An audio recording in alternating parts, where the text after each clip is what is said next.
जहां जहां शक्ति हमारी फैली हुई है, जहां जहां शक्ति फैल करके उस शक्ति का मिसयूज हो रहा है, उस शक्ति को आकृष्ट किया जाता है ध्यान के समय।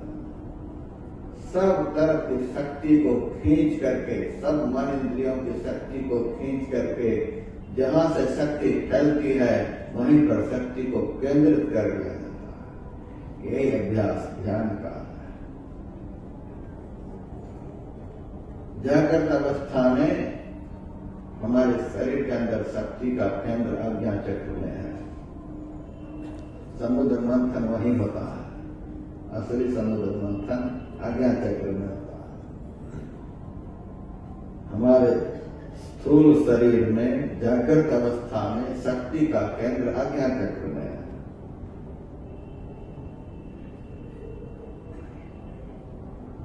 फिर जब आज्ञा चक्र में हम पहुंच जाते हैं, केंद्र बदलता रहता है, आत्मा का केंद्र बदलता रहता है। फिर सहस्त्रदल कमल केंद्र बन जाता है, फिर त्रिकुटी का केंद्र बन जाता है, फिर भंवर गुफा में का केंद्र बन जाता है। केंद्र बदलता जाता है। आत्मा का असली केंद्र तो परमात्मा है। तुरीय अवस्था में आत्मा के शक्ति का केंद्र परमात्मा है, लेकिन जागृत अवस्था में आत्मा की शक्ति का केंद्र आज्ञा चक्र है। आदमी जब शरीर को छोड़ने लग जाता है तब उनके शरीर की स्थिति के ऊपर आप विचार करेंगे तो पता चल जाएगा। जब किसी का शरीर पूरा होने लग जाता है तो सबसे पहले उसका पैर ठंडा होता है। ऐसा नहीं कि माथा ठंडा हो जाए, माथा ठंडा हो गया फिर तो चला खत्म है। सबसे पहले पैर ठंडा होगा। लोग क्या करता है, तेल गरम करके, घी गरम करके तलवे में खूब रगड़ता है कहीं गर्मी आ जाए। गर्मी यदि आ गई, तलवा यदि गर्म हो गया तो विश्वास हो जाता है आदमी मरेगा नहीं। यदि गर्म नहीं हुआ तब तैयारी हो रही है। पैर सबसे पहले ठंडा हो, फिर घुटना ठंडा हो जाएगा। धीरे धीरे पैर की गर्मी ऊपर की तरफ जाने लगती है। ऊपर होते होते घुटने में गर्मी आ गई, घुटने से जंघे में, जंघे से पेट में, पेट से छाती में, नीचे से गर्मी ऊपर की तरफ आती है। आप पानी को गर्म करें, आप एक बर्तन में पानी को डाल दो, गर्म कर पानी को। चूल्हा नीचे से जल रहा है, भट्टी नीचे जल रही है, फिर पानी गर्म होता है ऊपर से, नीचे ठंडा होगा।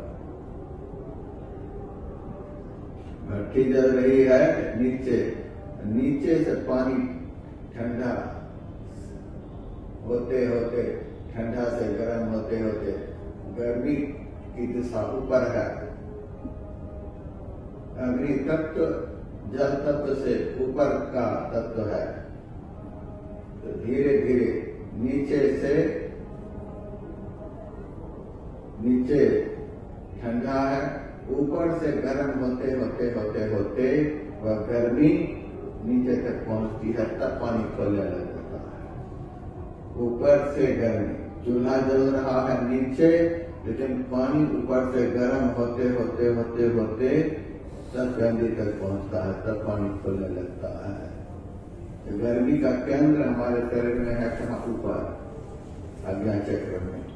आज्ञा चक्र से ही गर्मी फैलते फैलते फैलते फैलते नीचे जाता। जब शरीर से प्राण निकलने लग जाता है तो फिर प्राण तत्व में गर्मी में, प्रकाश में तत्व वही है, तो धीरे धीरे धीरे धीरे ऊपर की तरफ जहां से गर्मी फैली थी उसी दिशा की ओर गर्मी सिमटने लग जाती है। पूरे शरीर में जहां से गर्मी फैली थी उसी दिशा की ओर अंत काल में देह की गर्मी सिमटने लग जाती है।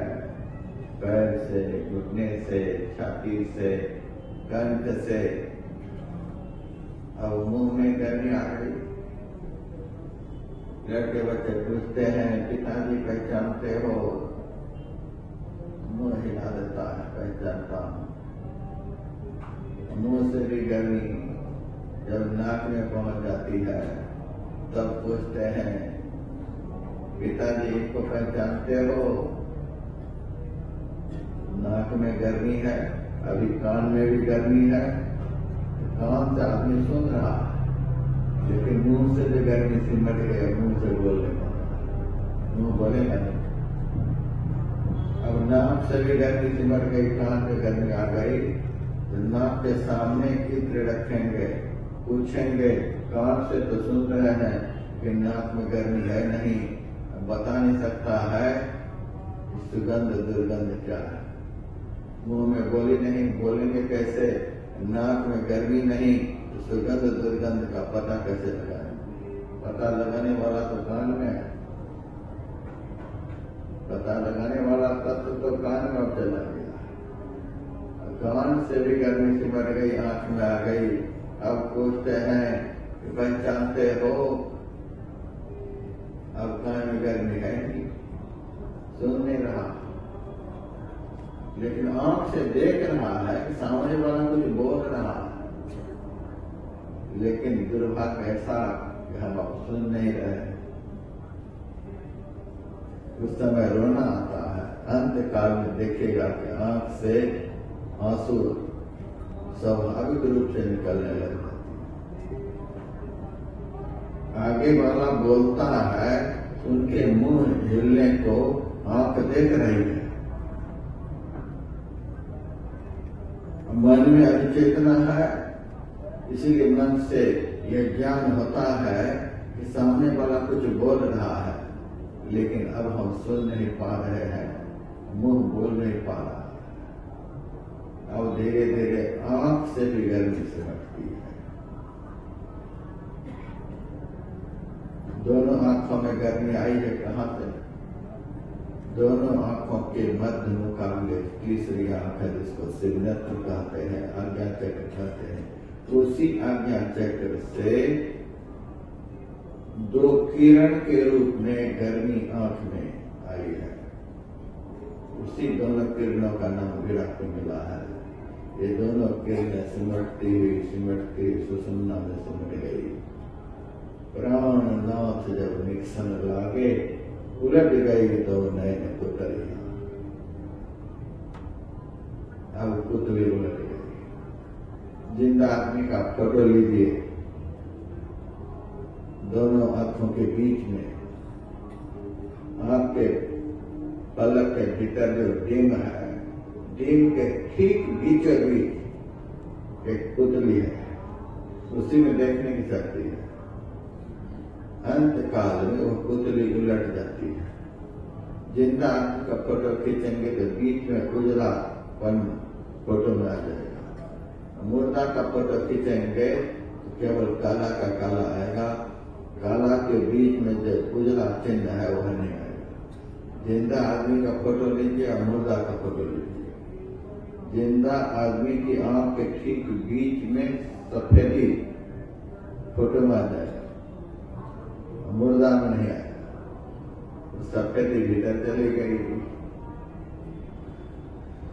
जिंदा आदमी जब दूध पीता है तो दूध भीतर जाकर के धीरे धीरे बदलते बदलते खून बन जाता है। पिए तो उजला पदार्थ फिर भीतर जाकर के लाल हो गया। उजला देते हैं, भीतर जाकर के लाल हो जाता है। मुर्दा को खून चढ़ाइए तो मुर्दा शरीर में खून चढ़ाइए, खून का रंग लाल है, भीतर जाकर के उजला हो जाएगा, कौन हो जाएगा। क्या मतलब है? इस शरीर से जब लाल निकल जाता है तो लाल भीतर जाता है तो उजला हो जाता है, पानी हो जाता है। इस शरीर के भीतर में शक्ति का केंद्र आज्ञा चक्र है। वहीं पर समुद्र मंथन होता है, वहीं पर ध्यान होता है। ध्यान के समय अपनी शक्ति को अपने में ही केंद्रित करना होता है।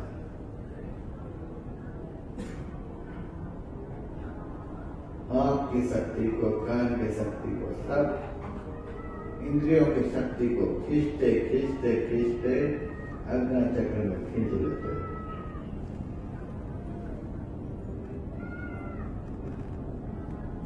तेल हो, राई हो, और भी कुछ तेलहन चीजें हो, आप उससे तेल निकालने के लिए मशीन वाले के पास ले जाते हैं।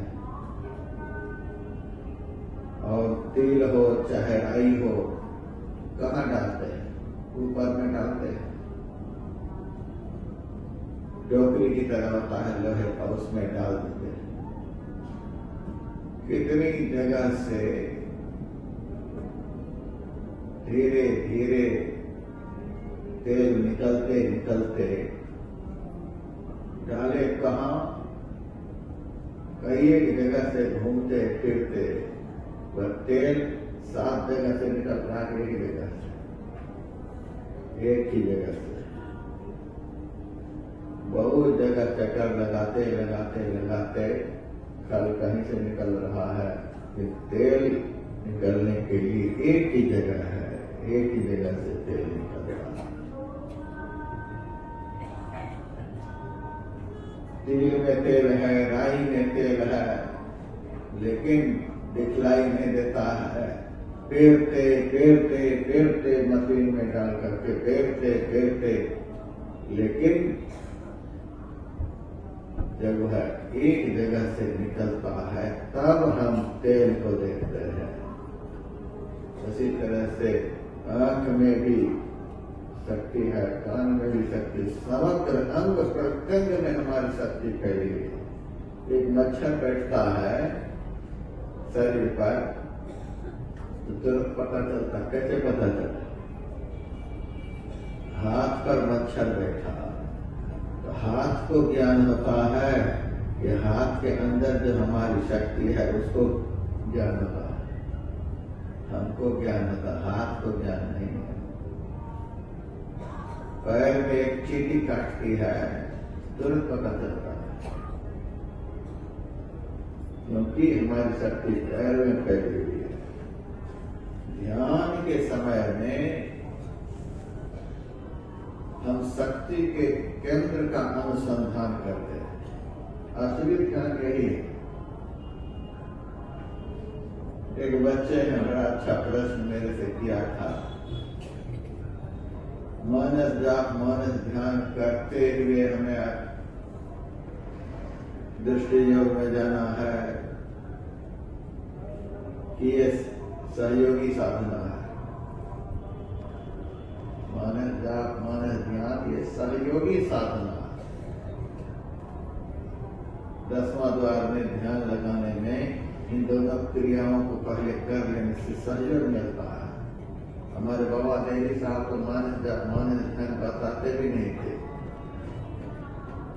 उनकी दीक्षा तो अज्ञान चक्र से ही शुरू होती थी, 10वां द्वार से शुरू होती थी। असली ध्यान तो 10वां द्वार से शुरू होता है। ये जाप करते हैं दुनिया के सारे शब्दों से मन को एकाग्र करके एक शब्द में लगाने के लिए। हम रूप का ध्यान करते हैं दुनिया के सारे रूपों से मन को एकाग्र करके एक रूप में लगाने के लिए। फिर एक रूप से भी मन का सिमटाव करते हैं मुखारबिंद को देखने के लिए। मुखारबिंद से भी धीरे धीरे सिमटाव करके दोनों आंखों के बीच में ले जाते हैं और एक ही बार दोनों आंखों के बीच में ध्यान लगाने में बहुत ताकत लगती है। अब उतनी ताकत लोगों के पास है नहीं। ताकत तो खर्च होते होते होते केवल ध्यान की बात भी कर लेते हैं तो यही बहुत बड़ी बात है। ताकत अब उतनी है नहीं कि एक बार की ही अज्ञान चक्र में दृष्टि को टिका देंगे। इसीलिए धीरे धीरे उस अज्ञान चक्र तक बढ़ने के लिए कुछ सहायक साधना धीरे धीरे इन अभ्यास को करते करते हम वहां तक पहुंचे। सारे शब्दों से ख्याल को हटाकर एक शब्द में, सारे रूपों से ख्याल को हटाकर एक रूप में, एक रूप के भी अंग प्रत्यंग से ख्याल को हटा करके मुखारबिंद में, मुखारबिंद से भी आंख, कान, नाक, मुंह से ख्याल को हटाकर दोनों आंखों के बीच में, इस तरह से अभ्यास करते करते अज्ञान चक्र का ध्यान करना सहज होता है, सरल होता है। अभी के वातावरण में जीने वाले अभ्यासियों के लिए यह सहज साधना है। लेकिन पहले के साधु महात्मा का पुण्यजल इतना ठोस होता था, मस्तिष्क इतना मजबूत होता था, इस क्रिया को एक बार में ही कर लेता था, एक ही बार में दृष्टि को टिका लेता था दोनों आंखों के बीच में। बाबा देवी साहब तो दृष्टि योग से ही क्रिया शुरू करते थे। इस तरह से करना होता है। इस तरह से दोनों आंखों के बीच में इतनी क्रिया से गुजरते हुए दोनों आंखों के बीच का ध्यान करने से शक्ति का सुविधा होता है। आंख से, कान से, नाक से, समग्र अंग प्रत्यंगों में जो हमारी शक्ति फैली हुई है, इसीलिए हमें अपनी शक्ति का दर्शन नहीं होता है। हमारी शक्ति है कितनी और हमारी शक्ति का स्वरूप क्या है। समग्र अंग प्रत्यंगों में शक्ति के फैले रहने के कारण हमें अपनी शक्ति का ज्ञान नहीं हो रहा है। हमारे गुरुदेव कभी कभी कहते थे, एक आदमी चित्त लेटा हुआ है, उस आदमी के दो पैरों को दो आदमी खींच रहा है, उनके दोनों हाथों को दो आदमी दूसरी तरफ खींच रहा है, उसके सिर को पकड़कर एक आदमी खींच रहा है, चारों ओर से उनके अंग प्रत्यंगों को चारों तरफ से आदमी खींच रहा है। उनके शरीर में बल मिले नहीं, बल मिले, चारों तरफ से खींचा हो रहा है, उनको बल मिलता नहीं, शक्ति का पता नहीं चलता।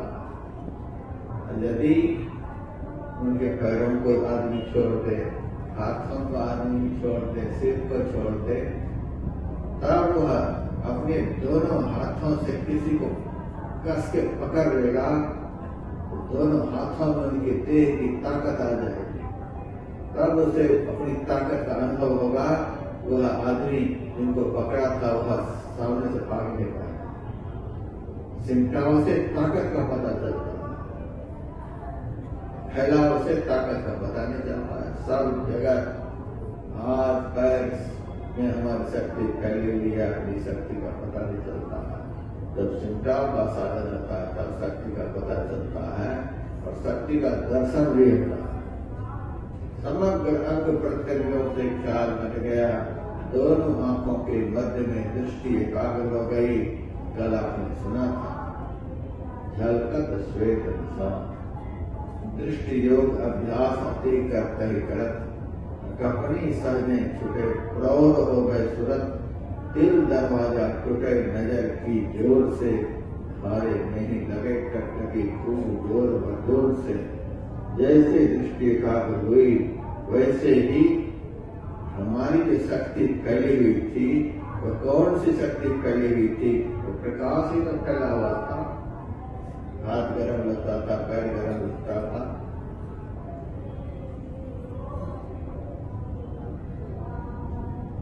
वह शक्ति क्या है? प्रकाश है।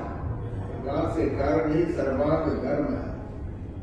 जब दृष्टि की दोनों धाराएं अज्ञान चक्र में केंद्रित होती हैं, तो शक्ति का रूप वहां प्रकट हो जाता है, प्रकाश प्रकट हो जाता है। तो प्रकाश से सर्वांग में फैल करके शरीर को गर्म करके रखा था, और शक्ति केंद्रित हो गई तो शक्ति का रूप प्रकट हो गया। उसी शक्ति के कारण शरीर में धड़कन था, और वह शक्ति का सिमटाव हो गया। शक्ति एक जगह केंद्रित हो गई तो उस शक्ति का श्रवण भी होता है, दर्शन भी होता है। प्रकाश के रूप में शक्ति का दर्शन होता है और शब्द के रूप में शक्ति का श्रवण होता है। शक्ति फैली हुई थी तो पता तो चलता था शरीर गर्म है, छाती में धड़कन है, लेकिन दर्शन नहीं। लेकिन शक्ति जब आज्ञा चक्र में केंद्रित हो जाती है, सभी इंद्रियों से शक्ति सिमट जाती है, तब प्रकाश के रूप में उस शक्ति का दर्शन होता है, शब्द के रूप में शक्ति का श्रवण होता है। प्रकाश और शब्द ही अमृत है, वही अमृत है। उसकी ग्रहण से शरीर हमारा जीवित होता है, उसके निकलते शरीर मर जाता है। प्रकाश और शब्द ही अमृत है। आत्मा ने प्रकाश और शब्द का दर्शन कर सकता है। यह दर्शन ही प्रकाश को ग्रहण किया, शब्द को ग्रहण किया। आज्ञा चक्र में ये आत्मा ने प्रकाश को ग्रहण किया, शब्द को ग्रहण किया। ग्रहण करने को ही पीना कहते हैं। पानी को ग्रहण कर लिया तो पानी अंदर चला गया। शब्द को ग्रहण किया, कान के माध्यम से शब्द अंदर गया। शब्द को ग्रहण करना, शब्द को पीना हुआ। नेत्र के माध्यम से रूप को ग्रहण किया, वह रूप अंदर चला गया। अंदर करने पर ही तो खाना पीना कहते हैं। अमृत पीने की बात हो रही है तो अमृत कोई द्रव है, पानी के जैसा शरबत है। आदमी मुंह से गिलास में लेकर के पी जाएगा। तो पीना क्या है? तो ग्रहण करना। दृष्टि के माध्यम से, दृष्टि के एकाग्र होने पर जो प्रकाश और शब्द प्रकट होता है, दृष्टि के माध्यम से हम इन दोनों अमृत के रूप को ग्रहण करते हैं। ग्रहण करना ही पीना हुआ। अमृत हरदम कर पान चुरे चौधारी, तो जावे सज्जन कुकर काल को जीती। तुलसी साहब की वाणी में ग्रहण करना ये पीना हुआ। नेत्र के माध्यम से प्रकाश को पीते हैं, अंतर की आंख के माध्यम से, अंतर की दृष्टि के माध्यम से प्रकाश को पीते हैं। सुरत रूपी कान के माध्यम से शब्द रूपी अमृत को पीते हैं। प्रकाश और शब्द रूपी अमृत को जब अभ्यासी ग्रहण करता है, आत्मबल बढ़ जाता है। इंद्रियों में वो शक्ति है नहीं। यही असुरों की हार है, यही दैत्यों की हार है। जिन हमारी शक्ति को लेकर के ये मन इंद्रिय रूपी दैत्य हम आत्मा को पराजित करता रहता था, आत्मबल को छीनता रहता था, आत्मा की शक्ति को हड़पता रहता था, आत्म सुख को, ब्रह्म सुख को छीनता रहता था। अब उनमें ताकत ही नहीं रह गई कि मन इंद्रिय थकित, गलित मन हुआ, आशा सकल होने। जब से अनहद जोर सुनी, इंद्रिय थकित, सारी इंद्रियां थकित हो गई, गलित मन हुआ, मन गल गया। अब किसी में कोई ताकत है ही नहीं। यही असुरों की हार है।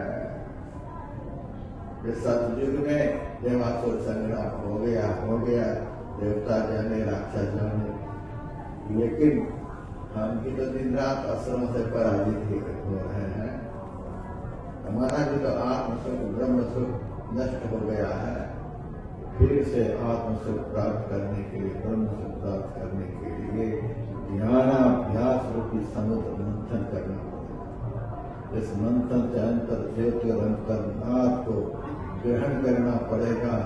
इस ग्रहण से ही सारी इंद्रियां क्रियाशील हो गए, शक्तिशील हो गई। अब इंद्रियों में शक्ति है ही नहीं, शक्ति विहीन इंद्रियां हो गई। किसी भी इंद्रिय में कोई शक्ति नहीं। अब आप चाहेंगे तो आंख देखेगी, आप अपनी शक्ति का प्रयोग कर सकते हैं। अब आपकी शक्ति आप में समा गई, आप शक्तिमान हो गए। अब आपको अपनी शक्ति का पता चल गया कि हमारी शक्ति के कारण ये सारी इंद्रियां हमें खदेड़ती रहती थी, परेशान करती रहती थी। अब आपको अपनी शक्ति का पता चल गया। अब उस शक्ति को अपने पास रख करके उस शक्ति का प्रयोग आप किसी भी इंद्रियों के माध्यम से कर सकते हैं। अभी तो 14 इंद्रियों में हमारी शक्ति ऐसे ही घुसी रहती है, लेकिन उस वक्त शक्ति आपके पास में रहेगी और आप उस शक्ति का प्रयोग जिस इंद्री के द्वारा करना चाहेंगे उसी इंद्री से आप कर सकेंगे। आपको कहेंगे देखने के लिए तो आंख देखेगी, कान सुन नहीं सकता है। अभी देखिए, आंख देखती है तो कान सुनता भी है, नाक का गंध ग्रहण भी करती है, चमड़ा से प्रतिकरण का भी ज्ञान होता है, मुंह बोलता भी है, जीवा से सर्जन होता, सब घाट जोत रहे हैं हम लोग, सब घाट में हमारी शक्ति फैली हुई है। लेकिन जब अपनी शक्ति को आप अपने में केंद्रित कर लेंगे, आप शक्तिमान हो जाएंगे, तब आप में वह ताकत आ जाएगी कि जिस इंद्री से जो काम करना चाहेंगे केवल वही इंद्री वह काम करेगी, दूसरी इंद्री नहीं। अब आप आंख को देखने के लिए कहेंगे तो आंख दिखेगी, कान सुन नहीं सकता है, जिह्वा संशोधन नहीं कर सकती है, हाथ हिल नहीं सकता है, हाथ को हिलने के लिए कहेंगे तो तब हाथ हिलेगा, पैर को चलने के लिए कहेंगे तब पैर चलेगा, जिह्वा को स्वाद लेने के लिए कहेंगे तब जिह्वा स्वाद लेगी। जिस इंद्री को जो काम करने के लिए कहेंगे बस वही इंद्री केवल वही काम करेगी। अभी तो 14 लगी पड़ी है अपने अपने धंधे। आत्मबल प्राप्त महापुरुष जिस इंद्री से जो काम करना चाहते हैं बस वही, और काम करा के अपनी शक्ति को अपने में केंद्रित कर देते हैं। बस आंख का काम हो गया, बस काम हो गया, अब ज्यादा नहीं। अब फिर आंख खुली हुई रहने पर भी देख नहीं सकती है, कान खुला हुआ रहने पर भी सुन नहीं सकता है। ऐसी ताकत यह है देवासुर संग्राम, देवताओं की जीत, असुरों की हार। इस तरह से अभ्यास करेंगे तब आत्मा की जीत, आत्मा ही देवता है, देवता की जीत, मन इंद्रिय शरीर के विकार, ये ही राक्षस समूह के हार। इसके लिए और भी बहुत करना होगा। ध्यानाभ्यास के द्वारा इस स्थिति तक आप पहुंचेंगे। असली चीज तो यही है, ध्यान करने से ही इस स्थिति में आप पहुंचेंगे। लेकिन ध्यान में लगन पैदा करने के लिए आपको और कुछ करना होगा। ध्यान की लगन लगती कहाँ है? ध्यान होने लग जाए फिर तो ऐसी स्थिति बन ही जाएगी, लेकिन ध्यान करने की प्रवृत्ति हमारे अंदर जगे। अभी तो खुशामद किया जाता है, ध्यान करो, फिर भी लोग माए दाएं हो जाते हैं, नजर बचा लेते हैं। बाबा ने हमको नहीं देखा कि टेंट में घुसे हुए हैं, मोबाइल देख रहे हैं। बाबा कितना सबके पीछे पड़े रहेंगे, जहां तक कोशिश करते हैं, लड़के सबको खुशामद करते हैं, अरे सत्संग में बैठो, भले सत्संगी नहीं हो। इसका मतलब क्या? सत्संगी नहीं हो तो सत्संग नहीं करना चाहिए। देहरादून में जहाँ अपना आश्रम है, उस आश्रम के पास ही एक सत्संगी का घर, वो सत्संग करने के लिए आए नहीं, दुनिया के लोग आए, बगल वाले आए नहीं। हमारे एक साथी ने उनको समझाया कि सत्संग में नहीं आते हो, दुनिया के लोग आते हैं, तुम नहीं आते हो, क्या बात है? तब वो आदमी कहता, हम कोई पाप करते हैं? पापी लोग सत्संग करते हैं। हम तो कोई पाप करते हैं, हम क्या सत्संग करें? और जवाब नहीं दे पाए। हमारे पास आकर भी कहता है, वो तो थोड़ा उल्टा जवाब देता है, क्या हम तो कोई पाप करते नहीं, इसलिए सत्संग में बैठने की जरूरत नहीं। पापी लोग दुनिया के पाप होने के लिए सत्संग में जाते हैं। मैंने उस आदमी को अपने सामने बुलाया, कहा क्या कहा तुमने? हम तुम्हारा कोई पाप करते नहीं, इसीलिए हम कहेंगे सत्संग में जाओ। मैंने कहा मनुष्य शरीर को पा करके संत का संग नहीं करना यह महापाप है। कहते हम पाप नहीं करते हैं, इससे बड़ा पाप क्या हो सकता है? संत की शरण में रह करके भी संत की ऊर्जा से हम दूर हैं। संत की शरण में रहते हुए भी संत की कल्याणकारिणी दृष्टि से हम दूर हैं। संत की शरण में रहते हुए भी संत की पवित्र आभा मंडल से हम दूर हैं। इस आभा मंडल के अंदर रहने पर काल जमराज उसका कुछ भी नहीं बिगाड़ सकता। संत के आभा मंडल से दूर रहना मानव तन को पाकर के, इससे बड़ा पाप क्या हो सकता है जी? मनुष्य शरीर पाकर के भगवान का भजन नहीं करना यह महापाप है। तुम क्या कहते हो? हम कोई पाप नहीं करते हैं, हम काहे भजन करें, हम काहे सत्संग करें? मनुष्य शरीर पाकर के भजन नहीं करना यही पाप है। तब उनका दिमाग ठिकाने आ गया, इतना ठिकाने आ गया कि नंबर 1 का सत्संगी बना। हमें पता चल गया है कि वे लोग भी आखिर तक में यहाँ जरूर आएंगे। बहुत जगह जाते हैं, नंबर 1 का सत्संग। यदि दिमाग में साधु की बात बैठ जाए फिर तो आदमी नंबर 1 का होगा। दिमाग में बैठने नहीं देंगे तब क्या? हम तो सबसे कहते हैं चोर बनो तो नंबर 1 का। रोज अखबार में नाम छपना चाहिए। क्या इधर एक चप्पल उधर से ले लिया, जूता उधर से उठा लिया, इधर उधर थोड़ा बहुत कर लिया, किसी को पता भी नहीं चला ये कैसी चोरी हुई। अखबार में छपे इतनी बड़ी चोरी करके आया। डाकू भी बनो तो नंबर 1 का। सूरदास जी महाराज की वाणी में जन कहा सुनियत यह बड़ाई, मोह समान नियान, अब है आज काल के राजा, इनमें मैं सुल्तान, ना तो सब पति जन को डाकू भी बनना है तो सुल्ताना, इतिहास में नाम है। पहलवान भी बनो तो नंबर 1 का। गामा का नाम सुनते हैं, पहलवान बनो नंबर 1 का। घर में डर है औरतों से, घर का पहलवान बड़े भाई से लड़ रहे हैं, छोटे भाई से लड़ रहे हैं, चाचा से लड़ रहे हैं, भतीजा से लड़ रहे हैं, ये पहलवान है। घर के पहलवान नहीं, पहलवान बनो तो नंबर 1 का, दुनिया में नाम छपे। विद्यार्थी भी बनो तो नंबर 1 का, प्रतियोगिता दर्पण में तुम्हारा फोटो छपे। पढ़ रहे हैं, गाँव वाले को भी पता नहीं कि क्या पढ़ रहे हैं, ये कौन सा विद्यार्थी।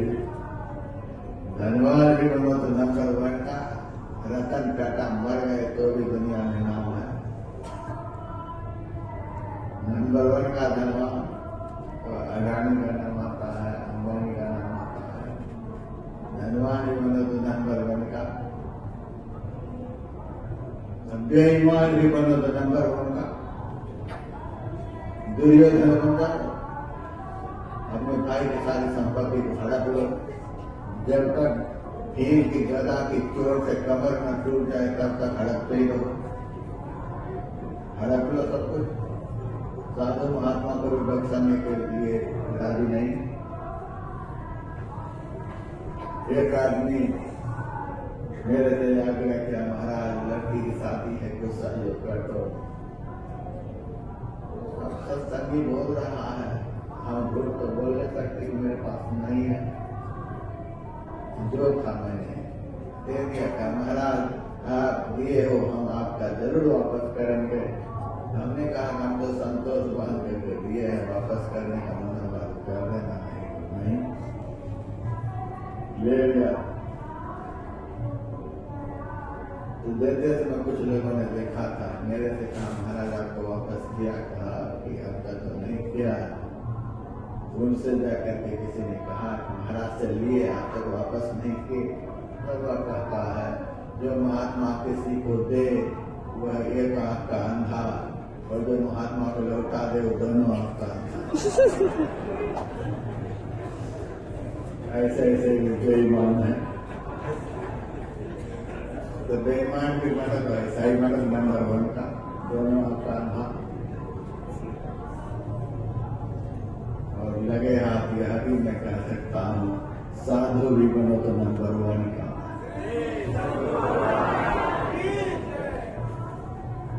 अरे घिस रहे हैं कुंभ के मेले में, घिस रहे हैं साधु लोग।